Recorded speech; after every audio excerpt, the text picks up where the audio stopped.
All right, Shalom. I want to start off by giving all praise, honor, and glory unto you. How about Shema Shabbat, Shema Kakwadash, the honest of the apostle and others, great millstone. Shalom to all the Akim out there pushing the word of sincerity and in truth. And I just want to go into, how this truth is, the greatest investment, and it's ample amount of scriptures to support that notion. When you think about investment, this is first and foremost, that's it falls under the category of business, and this is a business. This is a job. This is an occupation. The scriptures speak about the vocation which we are called, and this is what we're occupied in. The scriptures speak about being occupied in prophecy. So this is definitely a business. This is an area where we, like all businesses, you invest in, whether you're physically investing yourself. When you think about investments, there's different styles of investments, and like I said, you have self-sacrifice is a form of investment, and in its rawest form, when you look up that word investment, it's a compound word, to put in your vesture. People invest in whether stocks, bonds,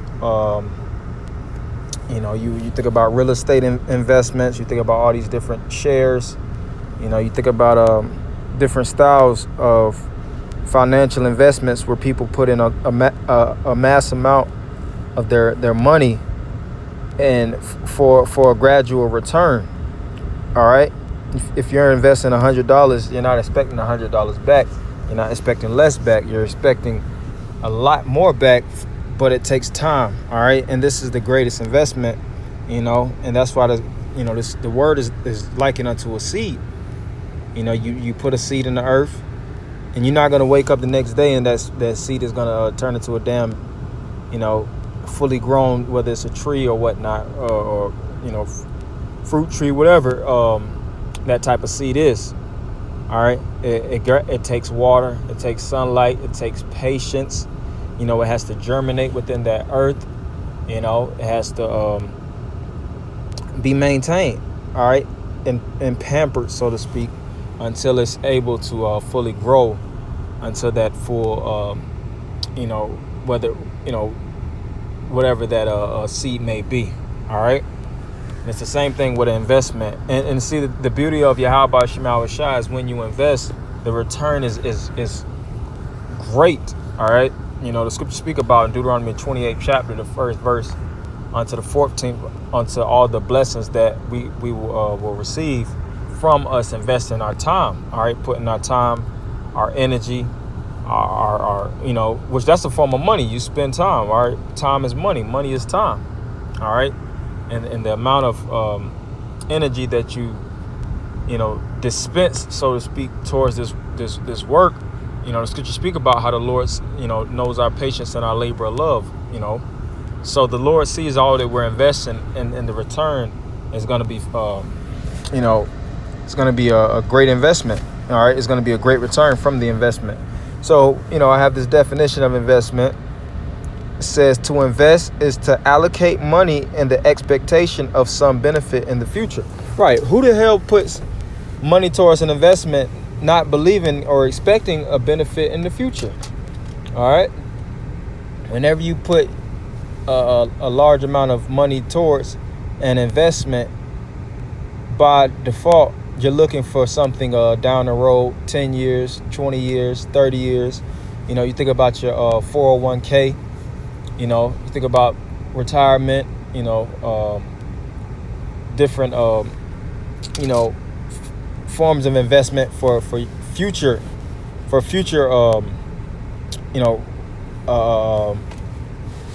you to be in the future settled, all right, for lack of a better term, for you to be in a state of relaxment, all right. But when you first invest, what do you have to do? You have to keep investing, all right. You invest a certain amount of money, then you work, and then you keep building upon your investments, and that's how you get interest, within your investments, and then eventually the interest turns into compound interest. Your interest makes interest upon your interest, which that's the level that you want to be on. And I'm gonna read a little bit on. It says in finance, the benefit from an investment is called a return, right? The word return means to turn back, and we're looking for a full-scale return, all right? And the ultimate return is the Lord turning, the scriptures speak about washing away the sins of Judah and turning us back, giving us the Holy Land. And that's from all that we invest and turn to Yahweh Shema Shah. It first starts with us really returning unto the Lord. All right, that's the first step of investment. Giving yourself, as it is written in Romans the 12th chapter, as a living sacrifice. All right. And like I said, and through that, you'll see the process of that money start to build upon. It starts to gradually appreciate. And I'm not talking about the white man's dollar. I'm not talking about the Federal Reserve notes. All right. I'm not talking about any of these financial notes that people exchange. All right. Or I would say invest in, all right? But it says in finance, the benefit from an investment is called a return. The return may consist of gain or loss realized from the sale of property or an investment. Right, yeah, and some men will invest and it'll result within a loss. It tells you that in the book of Luke, how this man began to build and didn't count the cost. So that was a loss on the property, which the building is this work, this ministry, edifying. All right, edifice or edificio. Edifying goes into the word edificio. All right, which means to build up. So this is the building of the Lord. All right, we are the Lord's temple. We are the Lord's house, and in the Lord's house, He wants us to work. Bring more men into this truth.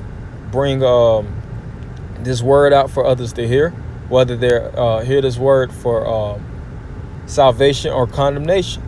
But still, it's all part of the work. That's why it tells you that in Ezekiel, that if you warn the wicked, guess what? That blood is off your hand. That's still a form of righteous investing. All right. It says unrealized capital appreciation or depreciation or investment income, such as dividends, interest, rental income, etc., or a combination of capital gain and income. The return may also include currency gains or losses due to the changes of foreign currency exchange rates. And that's really the main point I wanted to get on this.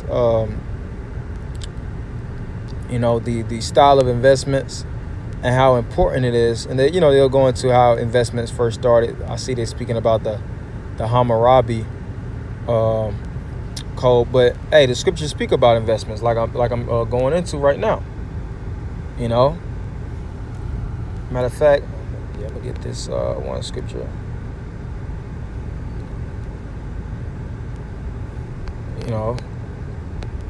Investing is extremely important, especially like I said, for the future. And if we're those men, what scripture speak about, many are called, few are chosen. So I say that humbly. We do this work in the Lord.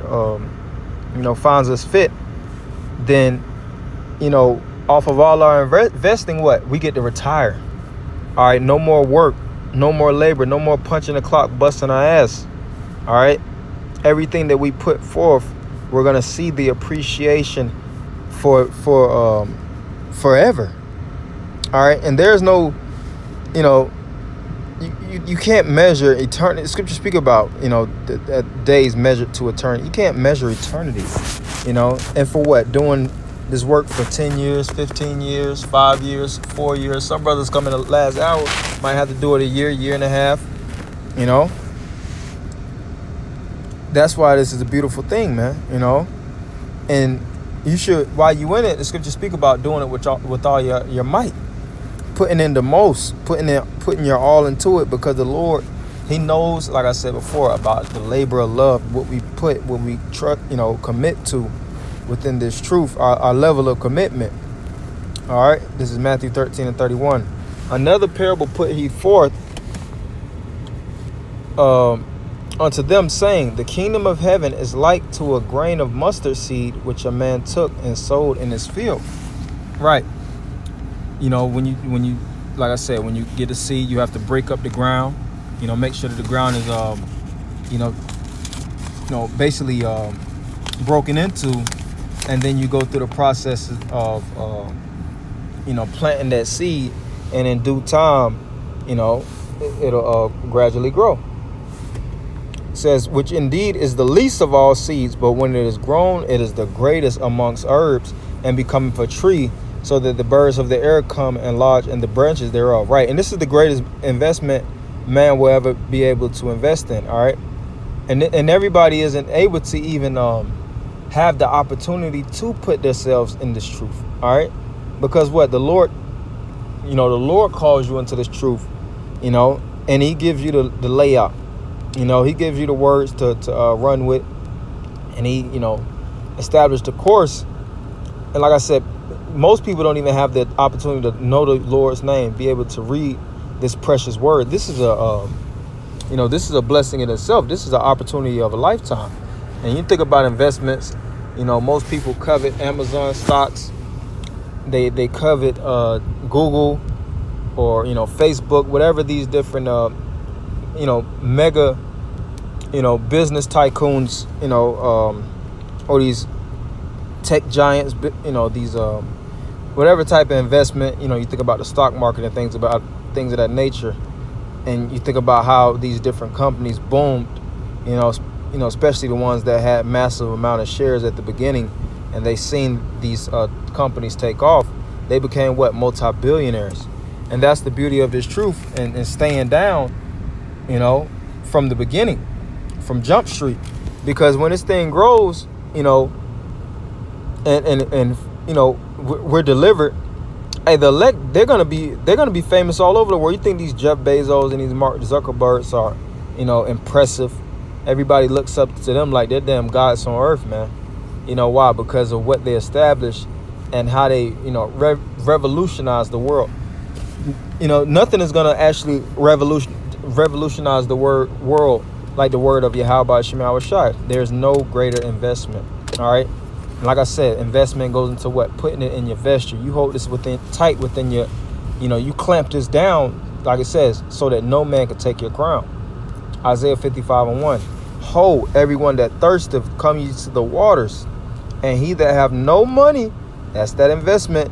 You think about investing, you need some type of financial standard in order to invest. But with the words of Yahweh Shem Shai, guess what?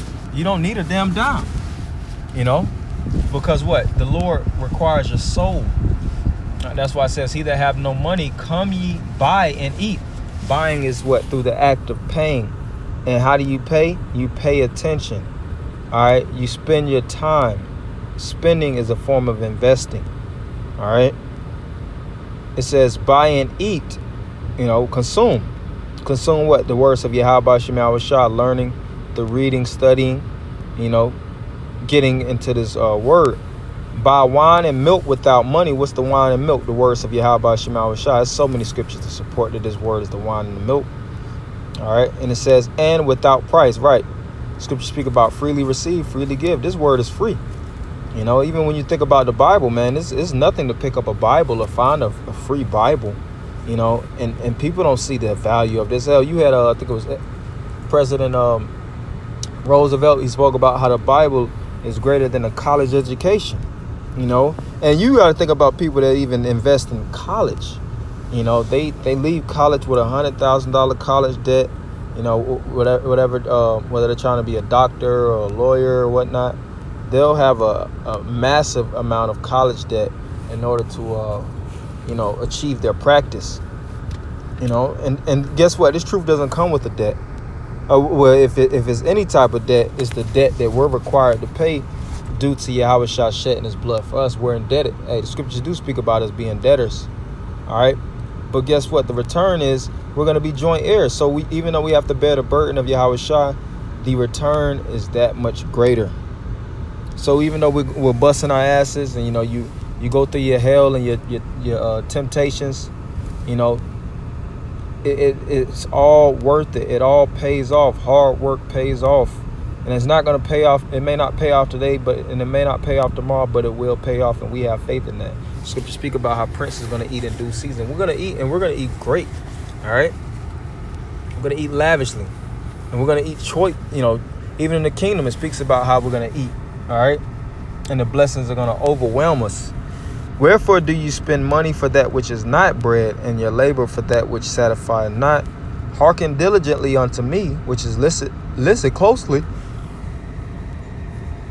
and eat ye that which is good, and let your soul delight itself in fatness. Right, and the fatness is going to be the kingdom of heaven. Because what? The so-called white man has the fatness of the earth. That's why you see Esau living it up. This is right now, it's his rest.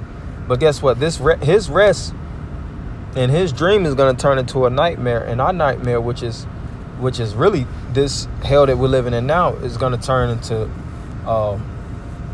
paradise. The kingdom of heaven is going to be on the planet Earth. And it all starts from what us brothers investing. All right. And the last point I wanted to make is, even when you think about these top businesses, they didn't start off on the top. Majority of them started off on a garage, and me and the brother Karatas, I did a lesson on that.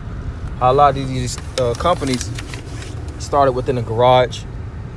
Ford, I think Amazon, I think Google. They all started at the bottom and they worked their way up. So it's the same thing with this. That's why we have to trust in it and believe in it, man. All right. So this is just something I wanted to speak out with this is the greatest investment, and nothing is greater with an investment but to invest more. All right. So invest your all into this, and let Scripture speak about give it all you got. All right. So I want to end it by giving all praises and honor unto Yahweh Shema Shabbat Shem Kakodash, the bonus of the apostle and others, great millstone. Shalom, Aki.